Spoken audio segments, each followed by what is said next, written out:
The MMA world is buzzing, and the catalyst this time is the looming possibility of a showdown between Islam Makhachev and Ilia Topuria, not at lightweight, but up at 170 pounds. What once felt like fantasy matchmaking is fast becoming a conversation rooted in genuine potential. After Ilia's brother Alex recently stoked the flames by suggesting a welterweight run to hunt down Islam, the narrative took off like wildfire. Among those throwing support behind the idea is Renato Moicano, who not only believes in Ilia's chances, but went as far as to say Topuria could knock Islam out cold. Moicano's claim isn't blind faith. He pointed to Topuria's performance against Alexander Volkanovski, a man nearly impossible to put away. Yet Ilia did it. Not only did he dominate, he finished a fighter known for his durability, pace, and grit.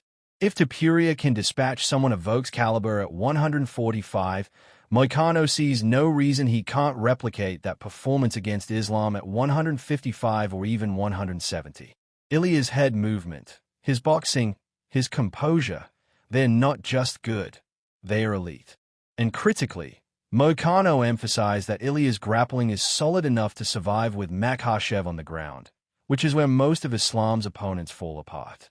This fight might still be hypothetical, but it's far from fiction. If Topuria gets past Charles Oliveira, assuming that fight gets booked, and if Islam continues his welterweight campaign successfully, all roads could lead to a blockbuster clash. It's the kind of matchup that markets itself. The knockout artist versus the grappling juggernaut, precision striking versus suffocating control. This isn't just another title fight, it's legacy-defining territory. Jack Della Maddalena, one of the most polished boxers in the welterweight division, is also in the Islam conversation. He recently gave his take on the potential matchup, stating that while Islam is dangerous, he actually sees Belal Muhammad as more of a threat on the feet. Still, Jack didn't dismiss Islam's superiority. He acknowledged Makhachev as a more complete version of Belal, one with better grappling, better control, and higher fight IQ. But Jack isn't intimidated. He's preparing. He's studying Islam's fights, building game plans, and preparing for every scenario. According to him, the fight isn't just winnable, it's one he expects to win. Jack's confidence is grounded in more than just self-belief. He knows he brings a specific set of tools that Islam hasn't had to deal with very often: elite boxing, fluid movement, and strong takedown defense. While Islam thrives on dragging opponents into deep water with relentless pressure, Jack plans to stay composed and sharp, looking to make Makhachev pay every time he enters range.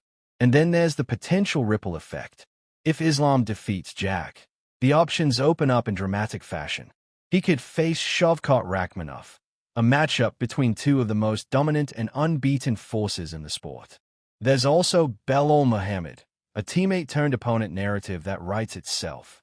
Then there's Ian Gary, one of the most vocal and polarizing figures in the welterweight scene, who has made it very clear that he's coming for Islam. Gary hasn't been shy about his ambition. He sees himself as not only a future champion, but as the face of the new welterweight era. The Irishman is convinced that Islam, despite his dominance, will not stand in his way. He's even gone as far as to say he will dominate Makhachev when they meet. For Gary, this is about legacy, momentum, and leading the next generation of welterweights. Fighters like Shavkat, Jack Della, Michael Morales, and Gary himself represent a new era of talent, hungry, dangerous, and unafraid to challenge established kings. Gary's vision is crystal clear. He wants to fight everyone. He's not interested in cherry-picking fights or chasing clout. His goal is to beat every top contender, one by one, until there's no doubt who the best welterweight in the world is. He's aware that the division is deeper and more competitive than it has been in years, but instead of shying away, he's diving in head first. Meanwhile, Islam has weighed in on the speculation. In a recent interview, he addressed the potential Topuria fight and didn't shut the door on it. While he pointed out that there's no belt or financial incentive at this moment, he made it clear that he's open to the fight, just not until he's cleaned out the welterweight division. That's a significant statement. This isn't a temporary trip up a weight class for a one-time payday. Islam appears to be seriously considering a full run at 170, aiming to dominate just as he has at 155.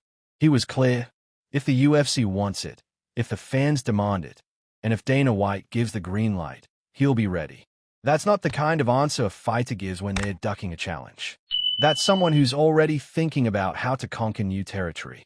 And if Islam's next challenge is Jack Della, and he wins decisively, then a Topuria showdown feels not just possible, it feels inevitable. The timing couldn't be more perfect. Topuria is undefeated and oozes star power. Islam is entering the rare air of two-division greatness. The UFC loves a super fight, and this is as big as it gets. Imagine the build-up, the stylistic debates, the fan engagement. It has all the ingredients to become one of the most significant fights in modern MMA history. So here we are, with a division brimming with killers, a champion hungry for more, and a new lion in Topuria chasing greatness beyond his division. Add in Ian Gary's confident storming of the rankings, and the welterweight division becomes the most intriguing in the UFC. The future is uncertain, but one thing's for sure. If the UFC pulls the trigger on Islam versus Topuria at 170, it won't just be a fight, it'll be a moment. One of those rare, era-defining moments where two titans collide, not just to defend a belt, but to reshape the sport's history. That's it from MMA Psycho. Don't forget to leave a like and subscribe for daily